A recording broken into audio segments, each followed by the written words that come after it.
We've done about maybe 4 debates publicly with Muslims over the last 3 or 4 years. We've had a lot of interactions, a lot of discussion in Discord and in various formats. And so I have a decent idea of what the arguments are for Islam throughout these last few years. And so I'd like to sum up the top 5 reasons why I'm not a Muslim and give you the boiled down package. If you want a longer version of all of these topics, then we've done multiple live streams about all these topics. I'll list those down below. But the first reason, and they're not in any specific order because they all kind of relate to one another and they all hinge on one another because it's kind of an integrated worldview in my perspective in terms of what the biblical narrative is in terms of covenant theology from the Old to the New Testament, the consistency there and the fulfillment of prophecies and so forth. So the first reason that I don't find Islam convincing is its doctrine of Tawheed versus the doctrine of the Trinity. This has come up in multiple debates, and the main reason why this doesn't work for me as an argument is that if you know the Old Testament, we've covered in many cases the multiple references throughout the Old Testament to Father, to angel of the Lord, who is, in our view, the Logos, who is Christ, the second person, and also to the Holy Spirit. So we have throughout the Old Testament both a reference to the unity of God as well as to multiplicity in the sense of Father, Son, and Spirit. So the idea of the Trinity is not something invented by the New Testament writer. It's not invented by the Council of Nicaea. It's something rooted in the Old Testament, and it's referenced all throughout the New Testament text, including the Gospels, to give an account of in what sense there's unity in God and in what sense there's distinctions and in what sense the Son comes to do the role of salvation in time and space, that is, to be incarnate. And in Unitarian theology of any flavor, we really have a God that is only relating to the world in terms of it's a sort of a slavish relationship. In other words, God is not first and foremost love because there's not a communication of love without a created order. And so to exercise the attribute of love, for example, requires creation. In the Trinitarian doctrine, there's a community of persons in the triad from all eternity who have an interchange and exchange of love. And so the exercising of certain attributes like love or divine providence are not contingent upon the creatures. It's not contingent upon the created order. But in any Unitarian conception, you're going to have this lack on the part of the deity who then, when he creates, now takes upon himself new actions and new attributes, which in most Unitarian descriptions of God requires him to undergo some kind of change. And that was the central point that I brought up in regard to divine simplicity from the Muslim point of view in the Azra-Rashid debate. And I don't think that that point was ever grasped. So in other words, multiplicity in God or predicates or different names of God is not something that's a unique problem or issue that Christian theology has to grapple with. In fact, ancient rabbinical theology of the Jews also grappled with this problem precisely in trying to understand who the theophanies were in the Old Testament, these different personas from the Father that are manifesting in time and space that are worshiped and called the Lord. For us, that's quite obviously, as Ezekiel says, one like the Son of Man. If you want to watch my video about the Trinity in the first 10 chapters of Ezekiel, it's right here below. And he notes that the glory of God was present in this form of God, in this Son of God, or one like the Son of Man. The same that one like a Son of Man that Daniel saw there in the fiery furnace. And so the angel of the Lord, given that title and that description of Yahweh, is a clear reference throughout the Old Testament in many, many instances. In the book of Genesis 49, where the angel of the Lord is called the Redeemer, Exodus 3 and 23. In these chapters, again, we have references to the angel of the Lord as distinct from the person of the Father. And so it's actually the Torah itself, and by extension, the law, the prophets, and the wisdom texts, and the Psalms that actually give us the root of the Trinitarian deity, not some philosophical speculation, even though philosophy was later used to clarify and give an explanation for different ways in which God relates to the world, or how God relates in terms of the triad, person to person. The other point that should be made here is that the word God is not a rigid designator. It doesn't necessarily pick out a single Unitarian referent in all cases. In the biblical sense, God can pick out the person of the Father. It can pick out the person of the Son. It can pick out the person of the Spirit. It can pick out the divine essence. It can pick out the divine attributes or energies. In fact, the word God can even be used to pick out angels and demons and humans. So there's nothing specific about God that requires it have a single Unitarian referent. And that's a big undercutting of a lot of the argumentation that comes from Muslims, especially because they often argue on the basis of their version of natural theology that it leads to a necessary kind of Unitarian deity. But there's also a problem that they excuse themselves from, and in some of their commentaries in the Middle Ages, the Sunni commentaries, they even say, don't even ask this question because it's unlawful to ask, which is, well, if we critique the Christian on the basis of utilizing Father, Son, and Spirit and real distinctions, how do we escape that dilemma when we make distinctions in Allah in regard to the attributes and the attributes to the essence, and in regard to Allah's different actions or the comparisons of Allah to creatures? And this is another problem related to this issue, which is that Tanzi, the doctrine that Allah is nothing like creatures, conflicts with the claim and the usage throughout Islamic theology of analogical predication, which is to compare Allah to creatures. He's merciful. He's just. Well, what do those things mean? Well, we know what they mean because we know what justice is in the world. We know what it is to be merciful. And so we are analogically predicating of God things that, according to the Quran, bear no similarity at all to him. And so if that's the case, they don't tell us anything about him. And so all of the 99 names and the attributes would thus be undercut. And so again, how do you reconcile this unity with this multiplicity of names and escape the dilemma that they try to put us under when we speak of a multiplicity in terms of Father, Son, and Spirit? And so it's really a double standard. And the same goes on in terms of the deity of Christ, which is the next point, again, related to the Trinitarian position, which is that Christ throughout the Gospels, even if you try to pick out different areas that you think are corrupted texts, which is not actually an argument that the Quran uses, it's a later argument that they've adopted from higher critical scholarship, the Gospel refers to the deity of Christ all the time, especially the Gospel of John. And in regard to the deity of Christ, this is really what tells us that he is the Son of God, the second person of the Godhead. He has, according to John, all of the powers and prerogatives and attributes that the Father has because he shares the Father's nature. And so if Jesus is a prophet, then he is clearly contradicting the Unitarian theology of Islam. And so he can't be a true prophet, because remember, a true prophet, according to Deuteronomy 13 and Deuteronomy 18, two chapters that tell us the criteria for who is a true prophet, notes that it's not just whether he does signs and wonders and predicts the future. Even if he does those things, Deuteronomy 13 says, he cannot teach a different theology. So if he departs from the theology that's in the Torah or in the law, the prophets in general, or the writings, then he's departed from the previous revelation. And this is really one of the strongest arguments for me, which is the second point. The first was the Trinity and the deity of Christ. And I've done longer talks on that, going through the totality of the scriptures for both the Trinity and the deity of Christ below. If you want those, I'll have them linked.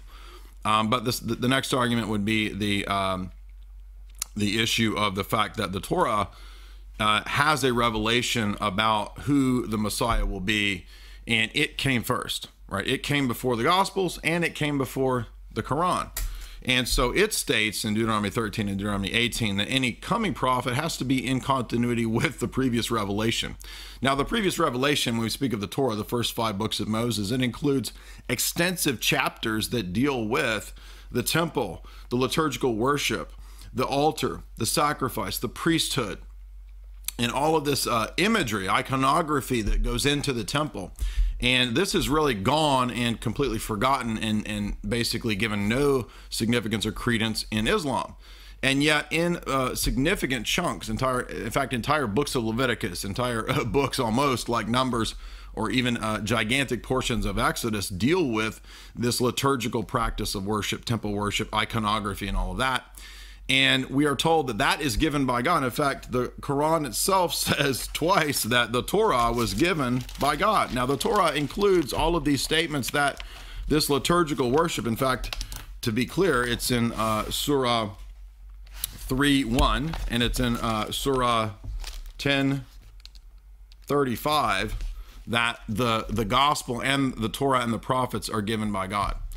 And so whoever said this was just completely ignorant of what was actually in those texts.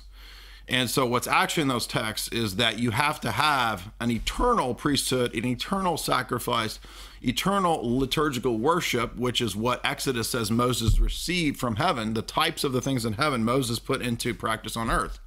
We believe that Christ, as the new Moses, when he fulfilled the animal sacrifices and the ceremonial aspects of the Old Testament law, he didn't get rid of everything sacrificial and ceremonial. In fact, the apostles established a liturgical worship pattern on the temple and the synagogue service. And for us as Orthodox, that includes icons, iconography, just like in the temple, Solomon's temple.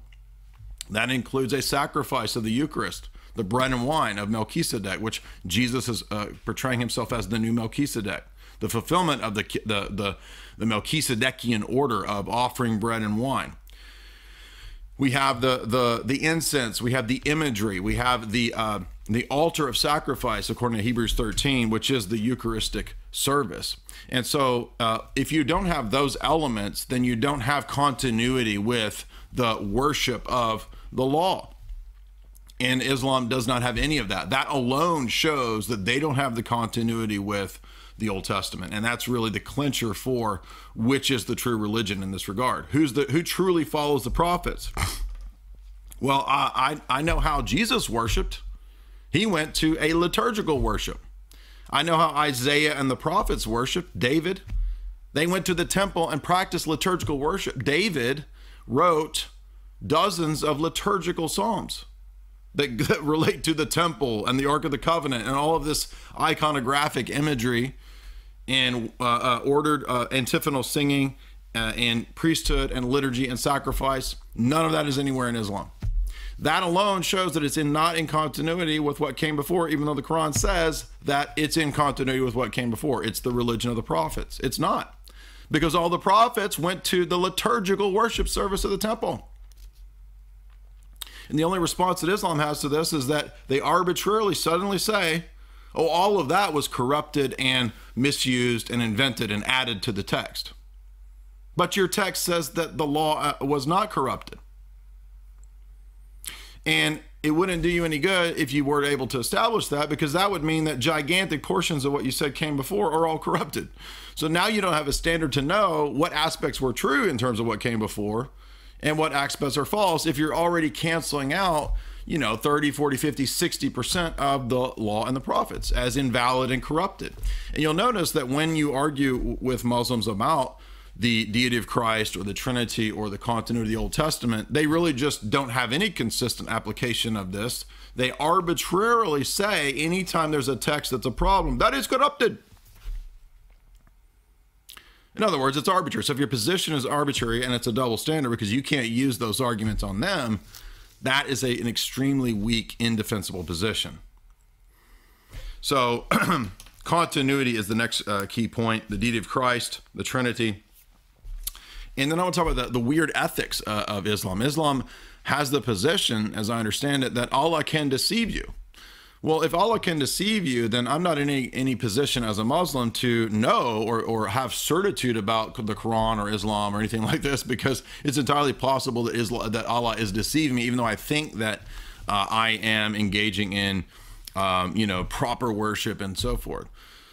And so really the history of Islam, in my view, is built on a lot of ignorance of what was actually in the law and the prophets. In fact, when you look at what apparently the Quran and Muhammad thought Christianity was, it was this really bizarre version that's not Trinitarian at all. So he heard words and misunderstood what they meant, and thought that there was this other kind of Trinity and then it was this or that. And I'll put below the link to Kai's video that shows this from the Quran, this misunderstanding as to what we were actually teaching.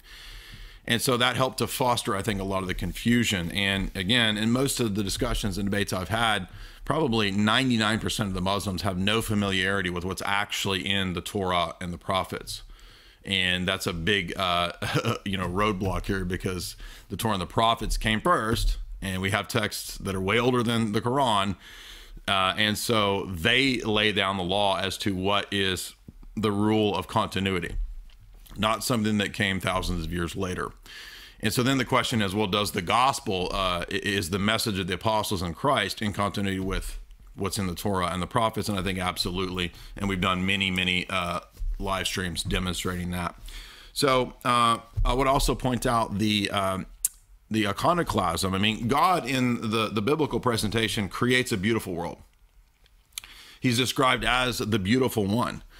And, you know, beauty is something that we oftentimes don't necessarily directly connect with theology or with God. We think it's something else or relates to something, you know, this world or whatever. But actually, you know, St. Dionysius says that God is the ultimate good, the ultimate beautiful one.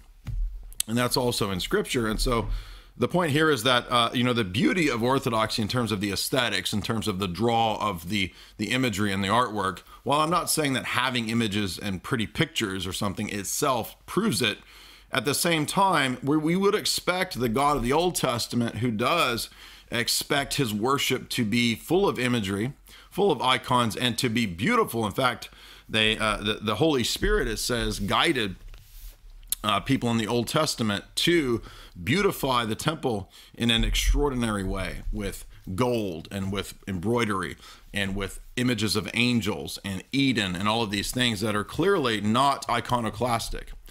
And so the idea that God then wants everybody to suddenly be iconoclastic, you know, centuries later, after he's already given this worship that is iconodual or given to iconic representation, is just a flat out contradiction. Furthermore, the books, the religion of the book, we could say, whether it's the Torah, whether it's the gospel, or whether it's the way that Muslims view the Quran, I mean, many of them believe in an eternal Quran. And then there's these copies on earth of the eternal Quran, which are essentially a version of an incarnation, even though there's really not any possible way for there to be an incarnation in their system. I know they don't worship the book, but in another sense, they kind of do, because you believe that there's a created image of something uncreated in the very pages of the Torah, I mean, of the Quran itself. Likewise, you know, Judaism would have this same notion of the Torah. They treat the Torah as if it is a kind of incarnate, you know, sort of image of the uncreated. And if those things are the case in those religions, then it's not impossible or absurd to think that God himself could be in the created order, but also transcendent, right? If there are theophanies in the Old Testament, then that's already a solved, resolved issue. It's already in divine revelation. And so we must accept it. So those are the key arguments. I think that iconoclasm itself is an overlooked argument, because if you think about the principles of God and the world, of God revealing himself in the world, of God being imaged or present in a theophany, a theophanic manifestation, whether it's the theophanies or whether it's the principle of the written texts, those are created. The written texts are created things that point us to the divine. The theophanies are not created. They're uncreated that point us to the divine. And so this, to me, is something that really just undercuts the totality of Islamic presentations and theology. And oftentimes the argument is really nothing to do with any of this as to why people convert. Most of the time the argument is just that, well, they're more based and so forth. Well, they're not. I mean, if the theology says that Allah can deceive you and he can basically lie to you, I mean, how is that more based or trad, right? It only has the appearance of that. But I would grant that most of Western so-called Christianity is bogus and is subverted and co-opted. And so in that regard, none of those things actually, in my view, represent Christianity. So these are the key 5 arguments that I think are the strongest points against Islam, and why it really doesn't match up at all in terms of being consistent with what came before.